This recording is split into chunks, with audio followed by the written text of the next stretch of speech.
చూడొచ్చు. రేపు మాపు కొత్త స్టేట్ చీఫ్ నియామకంపై కాలం వెల్లదీస్తున్న బీజేపీ. రాష్ట్రంలో కాషాయ పార్టీ అధ్యక్షుడి నియామకంపై సస్పెన్స్ ఇంకా కొనసాగుతూనే ఉంది.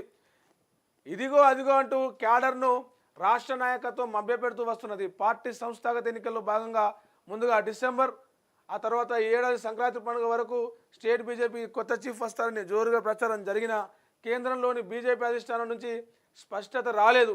తాజాగా స్థానిక ఎన్నికల వరకు కొత్త అధ్యక్షుడు నియామకం ఉంటుందని మరోసారి కేంద్ర మంత్రి రాష్ట్ర బీజేపీ అధ్యక్షుడు కిషన్ రెడ్డి ప్రకటించారు. ప్రస్తుతం ఈ విషయం చర్చనీయాంశంగా మారింది. మొన్నటిదాకా కూడా మనం చూసినాం ఏమని, బీజేపీ కొత్త అధ్యక్షుడు రాబోతూ ఉన్నాడు, అటు ఈటెలక లేదంటే ఎవరు బండి సంజయ్కి మళ్ళా చెప్పాలన్నా, ఆయన ఆల్రెడీ కేంద్ర మంత్రిగా ఉన్నాడని చెప్పేసి ఒక చర్చ అయితే నడిచింది. మరి నిన్న కిషన్ రెడ్డి మాట్లాడుతూ ఏమన్నాడు, స్థానిక సంస్థల ఎన్నికల వరకల్లా బీజేపీకి కొత్త అధ్యక్షుడు వస్తాడని. అంటే ఇంకా 4 నెలల టైం ఉంది. ఒకవైపు క్యాడర్ అంతా కూడా కొత్త అధ్యక్షుడు ఎవరు వస్తారో కొంచెం ఊపుగా చేసే పార్టీ కార్యక్రమాలు చేసుకోవచ్చని ఆలోచన చేస్తూ ఉన్నారు. ఈ టైంలోనే లోకల్ ఎలక్షన్లు వచ్చే వరకు కూడా పార్టీకి కొత్త అధ్యక్షుడు రాడు, అప్పటిదాకా ఆగాల్సిందని చెప్పేసి ఈయన బిజీ షెడ్యూల్ ఉంది. ఇటు ఎమ్మెల్సీ ఎన్నికలు ఉన్నాయి, అటు ఢిల్లీలో మొన్నటిదాకా ఎలక్షన్లు అయినాయి.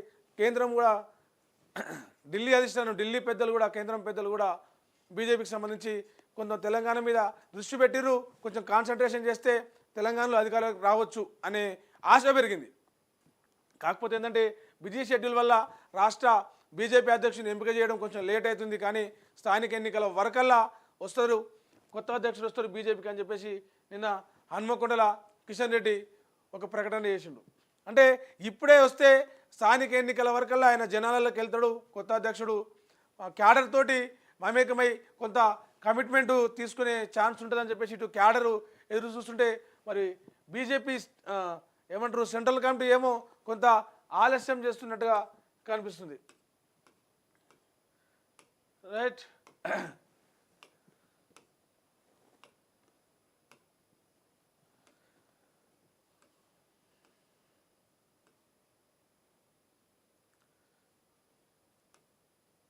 మెయిన్గా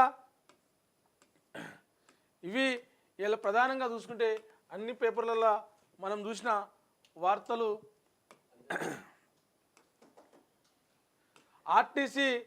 ఆర్టీసీకి సంబంధించిన సమ్మె ఇప్పటికే నోటీసులు ఇచ్చారు. ప్రభుత్వం వాళ్ళతోటి కార్మిక శాఖ చర్చలు జరిపే ప్రయత్నం చేసింది.